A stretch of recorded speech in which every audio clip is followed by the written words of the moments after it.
Bismillahirrahmanirrahim. Assalamualaikum warahmatullahi wabarakatuh. Alhamdulillahirabbil alamin. Allahumma shalli ala sayyidina Muhammad wa ala ali sayyidina Muhammad. Perkenalkan, nama saya Ifun Mustafa dengan NIM D01195110, mahasiswa Universitas Sulawesi Barat, Fakultas Teknik, Prodi Teknik Sipil. Nah, pada video kali ini saya akan menampilkan hasil kerja maket kami dalam perencanaan pengembangan sumber daya air untuk menyelesaikan tugas kuliah dari mata kuliah pengembangan sumber daya air oleh dosen Ibu Amalia Nurdin STMT. Nah, sebelum saya menampilkan maket saya, perlu kita ketahui dulu pengertian dari sumber daya air ialah sumber daya berupa air yang berguna atau potensial bagi manusia, di mana kegunaan air meliputi penggunaan di bidang pertanian, industri rumah tangga, rekreasi, dan aktivitas lingkungan. Sangat jelas terlihat bahwa seluruh manusia membutuhkan air. Sumber daya air merupakan sumber daya alam karunia Allah Subhanahu wa Ta'ala yang mutlak diperlukan oleh manusia dan makhluk hidup lainnya, serta mempunyai arti peran penting bagi berbagai sektor kehidupan. Nah, yang melatar belakangi pembuatan maket kami, pertama itu pendahuluan bahwasanya Indonesia adalah negara amat kaya dengan sumber daya alam yang melimpah dikarenakan berada di daerah tropis atau daerah garis khatulistiwa yang memiliki dua musim, yakni musim hujan dan musim panas. Dengan karunia yang diberikan oleh Tuhan, masyarakat Indonesia memanfaatkan tersebut menjadi seorang petani yang menjadi pekerjaan utamanya.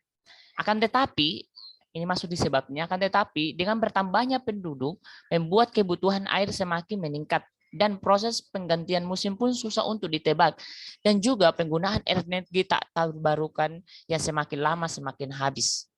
Akibatnya, di beberapa tempat terjadi banjir yang banyak menimbulkan kerugian baik nyawa maupun harta benda. Nah, seperti kasus kemarin yang ada di Masamba, itu terjadi banjir bandang yang menimbulkan korban jiwa yang sangat banyak. Dan kerugian lainnya yaitu seperti di kota-kota besar yang padat penduduk. Dan terkadang ketika memasuki musim panas, masyarakat akan mengalami kekurangan air dan bisa membuat hasil pertaniannya gagal, dan pada saat musim kering itu kita akan susah untuk mendapatkan air bersih. Nah, di sisi lain, banjir merupakan salah satu sumber daya alam yang cukup besar potensinya.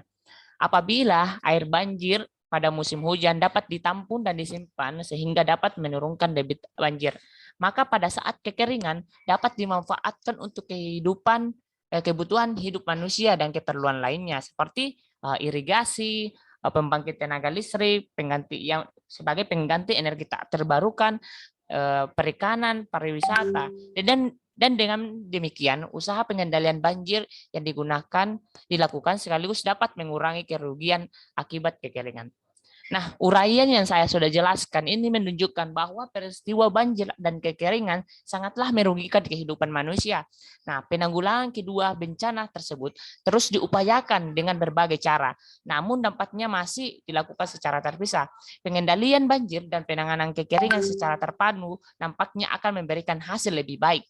Nah, serta pemanfaatan energi air dapat digunakan untuk dapat mengatasi penggunaan energi alam yang berlebihan.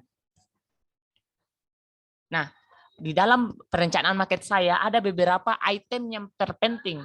Seperti yang pertama itu item bendungan, di mana bendungan adalah konstruksi yang berupa urungan tanah, urungan batu, beton, dan atau pasangan batu yang dibangun selain untuk menahan serta menampung air. Dapat juga dibangun untuk menahan dan menampung limbah tamban dan tailing atau menampung lumpur sehingga terbentuk waduk. Di sini. Nah, di mana di bendungan ini ada beberapa item bantuan seperti pintu sorong untuk mengatur debit aliran dan untuk mengatur aliran air. Nah, fungsi dari bendungan ini yang pertama yang saya katakan tadi sebagai pengendali banjir, yang kedua irigasi atau pengairan, yang ketiga penyediaan air bersih utama, dan bisa dijadikan sebagai pengembangan listrik tenaga air. Yang item kedua yaitu tanggul sungai. Nah, tanggul di sepanjang sungai adalah salah satu bangunan yang paling utama dan paling penting dalam usaha melindungi kehidupan dan harta benda masyarakat terhadap genangan yang disebabkan oleh banjir. Tanggul dibangun terutama dengan konstruksi urungan tanah, karena tanggul merupakan bangunan yang meneruskan yang sangat panjang serta membutuhkan bahan urungan yang volumenya sangat besar, karena tanah merupakan bahan urungan yang volumenya sangat besar, karena tanah merupakan bahan yang sangat mudah menggarap, dan setelah menjadi tanggul sangat mudah pula menyesuaikan diri dengan lapisan tanah. Item yang ketiga yaitu irigasi. Nah, irigasi adalah penyediaan, pengambilan, pembagian, pemberi, dan pengairan air menggunakan sistem saluran dan bangunan tertentu dengan tujuan sebagai penunjang produksi pertanian, persawahan, dan perikanan. Nah, di mana saluran yang saya pakai ini adalah saluran tertutup, dan item bantuannya yaitu pintu surung untuk mengatur debit aliran. Bisa kita lihat ini aliran airnya dari bawah dan mengarah ke pertanian, dan setiap alirannya itu harus diberi pintu sorong agar mengatur debit air yang keluar.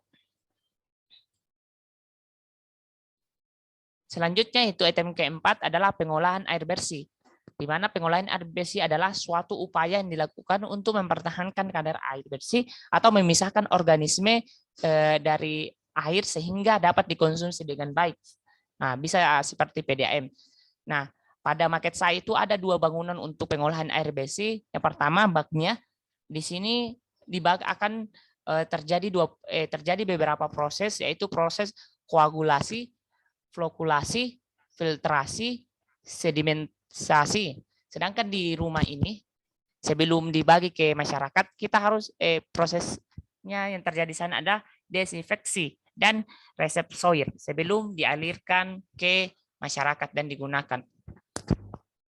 Item selanjutnya yaitu PLTA atau pembangkit listrik tenaga air, adalah salah satu jenis pembangkit listrik yang memanfaatkan energi potensial air untuk menghasilkan energi listrik. Di mana posisi dari PLTA ini terletak di daerah berbukit, di mana bendungan dapat dibangun dengan mudah sehingga akan menghasilkan reservoir air yang besar. Pada pembangkitan listrik tenaga air, kepala air atau sumber sungai dibuat dengan membangun sebuah bendungan di area sungai. Nah, seperti yang tadi kita sudah buat bendungannya, di mana dari bendungan tersebut maka air akan dialirkan ke daerah turbin seperti ini. Bisa lihat videonya. Dan rumah-rumah ini adalah tempat pengumpulan energi dari gerakan turbin tersebut.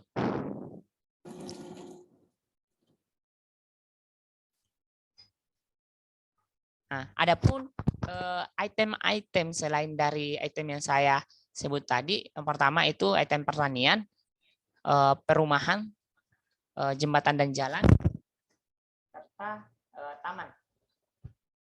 Nah, di sini saya akan menampilkan bagaimana proses cara kerja pembangunan kami.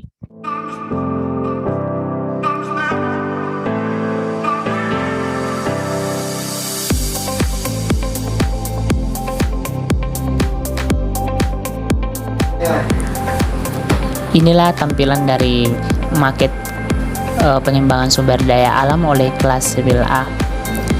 Nah, di mana yang melatar belakangi dari market kami adalah di mana kebutuhan yang paling penting dalam kehidupan masyarakat pada zaman sekarang ialah kebutuhan akan energi listrik. Banyak masyarakat yang sangat bergantung pada keberadaan energi listrik.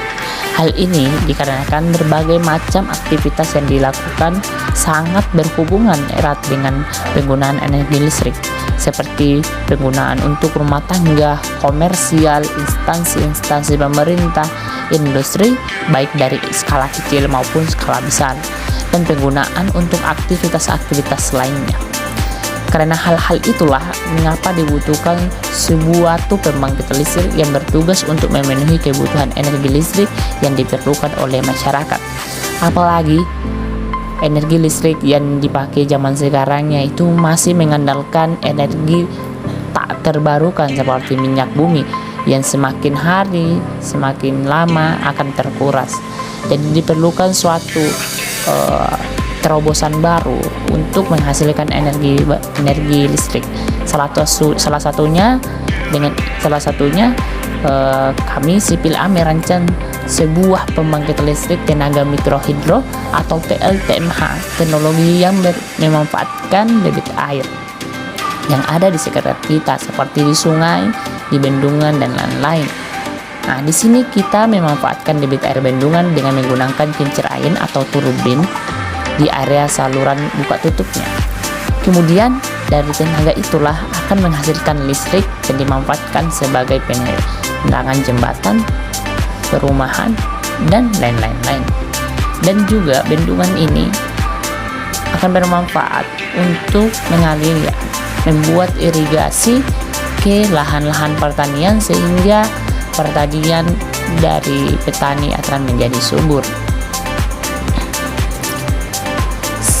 Selain pembangkit listrik mikrohidro, bendungan tersebut juga dimanfaatkan sebagai sumber air PDAM yang disalurkan ke masyarakat sebagai sumber air bersih dan juga irigasi untuk mengatur debit aliran air dan memenuhi kebutuhan pengairan persawahan dan lain-lainnya. Nah, inilah penampakan pedesaan pada saat di malam hari. Bisa kita lihat sangatlah membantu bagi masyarakat dan juga sebagai terobosan baru untuk kita semua. Inilah proses terputarnya turbin dan membuat listrik dari setiap rumah, jembatan itu akan menyala. Kita lihat, sehingga dapat menghemat sumber daya alam. Karena dengan metode ini, dengan cara ini, biaya operasionalnya dan perawatannya itu pun murah. Solusi terbaik untuk daerah terpencil yang belum terima oleh PLN. Teknologi PLTMH tidak memerlukan debit air yang tinggi seperti waduk. Salah satu keunikan dari proyek ini adalah kebebasan kita dalam menentukan setiap tata letak kita. Terima kasih.